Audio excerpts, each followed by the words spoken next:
ಭದ್ರಾವತಿ ನಗರದ ಹಾಲಪ್ಪ ವೃತ್ತದ ಬಳಿ ಮುಖ್ಯ ರಸ್ತೆಯ ಮಧ್ಯದಲ್ಲಿ ಸೂಕ್ತ ಅನುಮತಿಯಾಗಲಿ ಸುರಕ್ಷತಾ ನಿಯಮಗಳನ್ನಾಗಲಿ ಪಾಲಿಸದೆ ಕಾನೂನು ಬಾಹಿರವಾಗಿ ರಸ್ತೆ ವಿಭಜಕಗಳನ್ನು ನಿರ್ಮಿಸುತ್ತಿರುವುದನ್ನು ಖಂಡಿಸಿ ಜೆಡಿಎಸ್ ಮುಖಂಡ ಅಜಿತ್ ಅಪ್ಪಾಜಿ, ಜೆಡಿಎಸ್ ಕಾರ್ಯಕರ್ತರು ಹಾಗೂ ಸ್ಥಳೀಯ ಸಾರ್ವಜನಿಕರು ರಸ್ತೆ ಮಧ್ಯೆ ಕುಳಿತು ಬೃಹತ್ ಧರಣಿ ಸತ್ಯಾಗ್ರಹ ನಡೆಸಿದರು. ಈ ಸಂದರ್ಭದಲ್ಲಿ ಮಾತನಾಡಿದ ಜೆಡಿಎಸ್ ನಾಯಕ ಅಜಿತ್ ಅಪ್ಪಾಜಿ, ಹಾಲಪ್ಪ ವೃತ್ತವು ನಗರದ ಅತ್ಯಂತ ಬ್ಯುಸಿ ಇರುವ ರಸ್ತೆಗಳಲ್ಲಿ ಒಂದಾಗಿದೆ. ಇಲ್ಲಿ ಅವೈಜ್ಞಾನಿಕವಾಗಿ ಮತ್ತು ಅಕ್ರಮವಾಗಿ ಡಿವೈಡರ್ ನಿರ್ಮಿಸುವುದರಿಂದ ನಿತ್ಯ ಸಂಚರಿಸುವ ವಾಹನ ಸವಾರರಿಗೆ ಭಾರೀ ಅಪಘಾತದ ಭಯ ಎದುರಾಗುತ್ತಿದೆ. ಸಾರ್ವಜನಿಕರ ಪ್ರಾಣದ ಜೊತೆ ಚೆಲ್ಲಾಟವಾಡುವ ಇಂತಹ ಅಕ್ರಮ ಕಾಮಗಾರಿಗಳನ್ನು ನಗರಸಭೆ ಮತ್ತು ಸಂಬಂಧಪಟ್ಟ ಅಧಿಕಾರಿಗಳು ತಕ್ಷಣವೇ ನಿಲ್ಲಿಸಬೇಕು. ಇಲ್ಲದಿದ್ದರೆ ಮುಂದಿನ ದಿನಗಳಲ್ಲಿ ಉಗ್ರ ಹೋರಾಟ ನಡೆಸಲಾಗುವುದು ಎಂದು ಎಚ್ಚರಿಸಿದರು.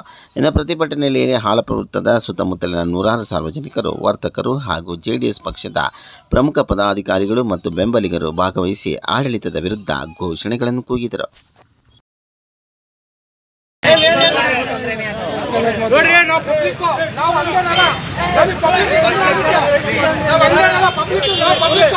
ಪಬ್ಲಿಕ್ ಕೇಳ್ತಿದ್ದೀವಿ ಬೇಡ ಅಂತಂದ್ರೆ ನಾಳೆ ತೊಂದರೆ ಆಗುತ್ತಿದ್ರಿ.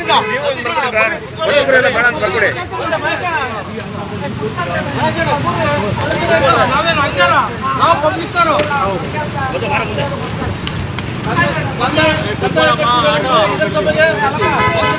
ಬಿಟ್ಟಿರಿ ಅಂದ್ರೆ ಟ್ಯಾಕ್ಸ್ ಕಟ್ಟಿರಲ್ಲ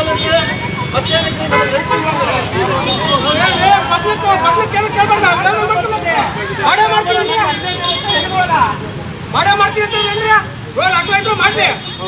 ರೋಡ್ ಹಾಕ್ಲಾ ಇಲ್ಲ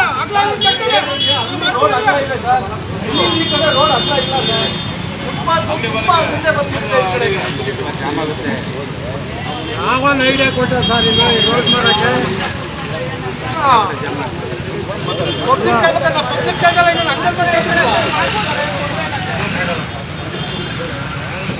ಏನು ಬೇಕಿಲ್ಲ ಕೆಲಸ ಮಾಡ್ತಾ ಇರೋ ಹೆಂಗ ಕೈನ ಓಡಾಡ್ತಾ ಇದ್ದಾರೆ.